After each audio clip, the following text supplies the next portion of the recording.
नमस्कार, जनभावना टाइम्स में मैं पारिजात आपका स्वागत करता हूं। कांग्रेस ने उदयपुर के नव संकल्प चिंतन शिविर में लिए अपने फैसलों को सख्ती से लागू करने की बात कही है।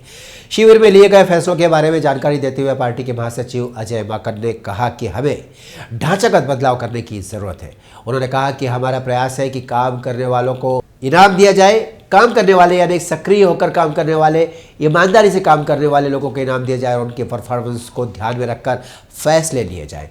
कांग्रेस ने कहा कि हमने युवाओं को उचित प्रतिनिधित्व देने पर भी विचार किया है ताकि हर स्तर पर ऐसे लोगों को अवसर प्राप्त हो सके। उन्होंने कहा कि 50 अंडर 50 उन्होंने कहा अंडर 50 और 50 इन दोनों के बीच अब हमारा फैसला नव संकल्प ही नहीं बल्कि दृढ़ संकल्प भी है। उन्होंने कहा कि हम सभी पदाधिकारियों के लिए 5 साल में पद छोड़ने के नियम को भी सख्ती से लागू करने वाले हैं।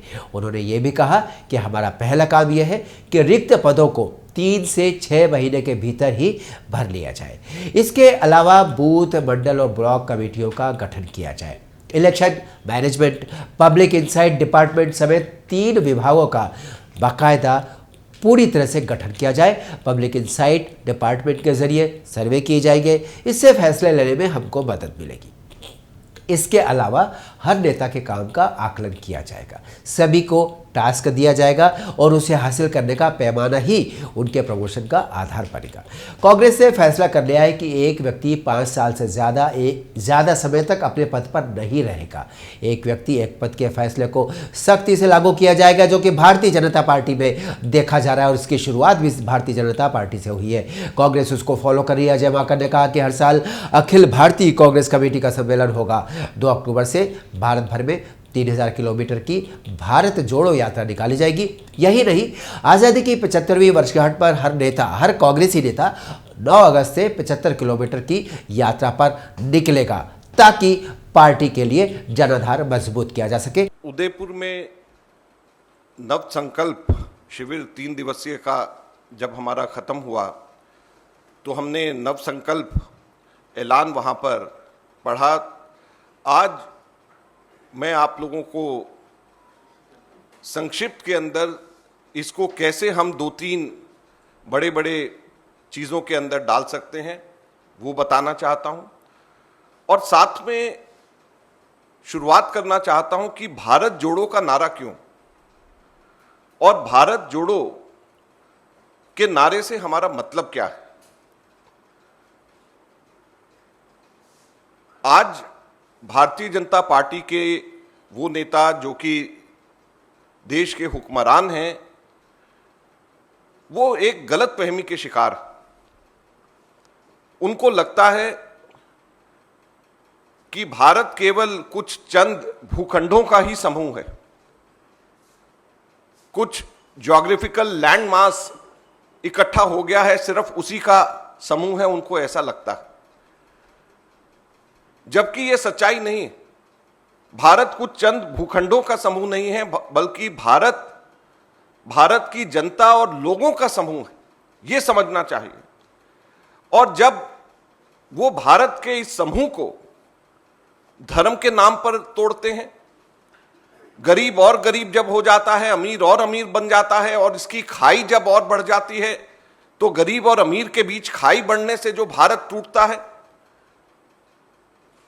जब हमारे दलित और आदिवासी और प्रताड़ित होते हैं और दूसरी हमारी सोसाइटी के सेगमेंट्स दूसरे और हमारे जनसमूह के साथ में टूटते हैं, तो भारत टूटता है। और आज हम लोग कांग्रेस पार्टी चिंतन शिविर के नव संकल्प शिविर के माध्यम से यह कहना चाहती है कि हम भारत को टूटने नहीं देंगे। भारत को तोड़ने की जो नासमझी भरी हरकत भारतीय जनता पार्टी के लोग कर रहे हैं, उसको नहीं हम होने देंगे। हम भारत जोड़ेंगे। तो इसलिए सुब्बाराव जी का जो गांधीयन थे, उनकी संस्था के द्वारा यह दिया गया नारा था, जोड़ो जोड़ो भारत जोड़ो। और हमने सुब्बाराव जी की संस्था का जोड़ो जोड़ो भारत जोड़ो का नारा लिया और हम लोग पूरे हिंदुस्तान के अंदर कांग्रेस के सभी लोग यात्राएं कर करके भारत को जोड़ने की बात करेंगे। और श्रीमती सोनिया गांधी जी ने भी कहा अपने अभिभाषण के अंदर शुरू में, और सभी जगहों के ऊपर ये निकल करके आई कि हमारे संगठन के अंदर मूलभूत ढांचागत परिवर्तन करना चाहिए। स्ट्रक्चरल चेंजेस करने चाहिए। एक व्यक्ति को दूसरे व्यक्ति के साथ में तो है ही है, उसकी बात भी करी गई, लेकिन मुख्यतः हमारे को ढांचागत परिवर्तन हमारे को करना पड़ेगा, स्ट्रक्चरल चेंजेस करने पड़ेंगे, क्योंकि जो डेमोक्रेसी के जो टूल्स हैं, जो लोकतंत्र के नए हथियार हैं, वो पिछले दशकों से जो बदल गए हैं, नए हो गए हैं, उसके साथ में हमको कदम ताल कदम हमको मिलाना चाहिए, और वो ढांचागत परिवर्तन से ही संभव है। और दूसरा बहुत महत्वपूर्ण चीज है कि युवाओं को उचित प्रतिनिधित्व हर स्तर के ऊपर मिले। आप में से बहुत सारे लोगों को अभी ये लग रहा होगा कि ये कैसे संभव है, ये संभव ही नहीं है, लेकिन मैं आपको ये कहना चाहता हूं कि ये नव संकल्प जो हम लोगों का ऐलान है, उसके अंदर जो हमारा संकल्प है वो बहुत दृढ़ है। अभी हम लोगों की आज सुबह 11 बजे केसी वेणुगोपाल जी ने सभी जनरल सेक्रेटरीज की मीटिंग यहां पे लिया। 1 घंटे हम लोगों ने मीटिंग के अंदर इस चिंतन शिविर के एक्शनेबल पॉइंट्स हम लोगों ने बनाए। सबसे पहले तो हम लोगों ने ये कहा है कि जो हमारे रिक्त पद हैं उसको 3 महीने से 6 महीने के अंदर भरे जाएं। जितने भी रिक्त पद हमारे हैं, तो हमारा इलेक्शन चल रहा है, तो हमारे इस इलेक्शन के साथ साथ में ये हो जाएगा। इसी के साथ में हम लोगों के मंडल कमिटीज, ब्लॉक्स और प्राइमरी जो बूथ यूनिट्स हैं उसके बीच में पूरे देश भर के अंदर बनाए जाएं। इसके लिए जिन जगहों पे इनके इलेक्शंस हैं, केरल में इनके इलेक्शंस होते हैं, बाकी जगहों पे नहीं होते, तो वहां पे हम लोग प्रदेश की तरफ से इसको बहुत जल्द बनाएंगे।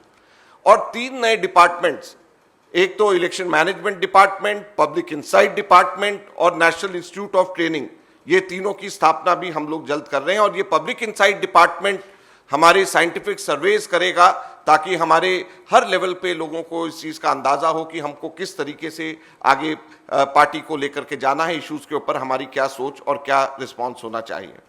फिर हमारे पदाधिकारियों के कार्यों का मूल्यांकन भी होना चाहिए, और उसके लिए क्या टास्क होंगे और कैसे इवैल्यूएशन उनकी करी जाएगी, ये जनरल सेक्रेटरी ऑर्गेनाइजेशन के माध्यम से होगा। इस चीज की भी चर्चा हमने आज करी। हम सब लोगों की भी, इवन जनरल सेक्रेटरी एआईसीसी की भी, और नीचे हर एक के काम की इवैल्यूएशन हमारे जनरल सेक्रेटरी ऑर्गेनाइजेशन के ऑफिस में होगा। टास्क बनाए जाएंगे और उसको हम लोगों को अचीव करना पड़ेगा, और यही नीचे लेवल तक से लेकर के ऊपर लेवल तक के सब जगह के ऊपर ये होगा। 1 पर्सन 1 पोजीशन, इसके लिए भी आइडेंटिफाई करने के लिए हम लोगों को कहा है। जब हम स्टेट्स में जाएंगे तो उसमें हम लोग इस चीज को देखेंगे कि इसको कैसे इंप्लीमेंट किया जाए। और 5 साल से ऊपर कोई भी व्यक्ति किसी भी पोस्ट पे नहीं रहेगा, इसके लिए भी हम लोग आइडेंटिफाई कर रहे हैं कि नीचे से ऊपर लेवल पे जो भी व्यक्ति 5 साल तक के रहा है अपनी पोस्ट के ऊपर, उसको आइडेंटिफाई किया जाए, ताकि वो उस पोस्ट के ऊपर आगे नहीं रह सके। हमने इसमें यह भी कहा है कि एआईसीसी का सेशन हर साल एक बार कम से कम हो, और स्टेट कांग्रेस कमेटीज का भी हर साल कम से कम एक सेशन जरूर हो। और 9 अगस्त से 75वें वर्षगांठ आज़ादी के, इसको मनाने के लिए 75 किलोमीटर पदयात्रा हमारे लोग करेंगे। और जैसे मैंने कहा कि भारत जोड़ो की यात्रा पूरे देश भर के अंदर हम लोग निकालेंगे, और भारत जोड़ने की बात हम लोग कहेंगे।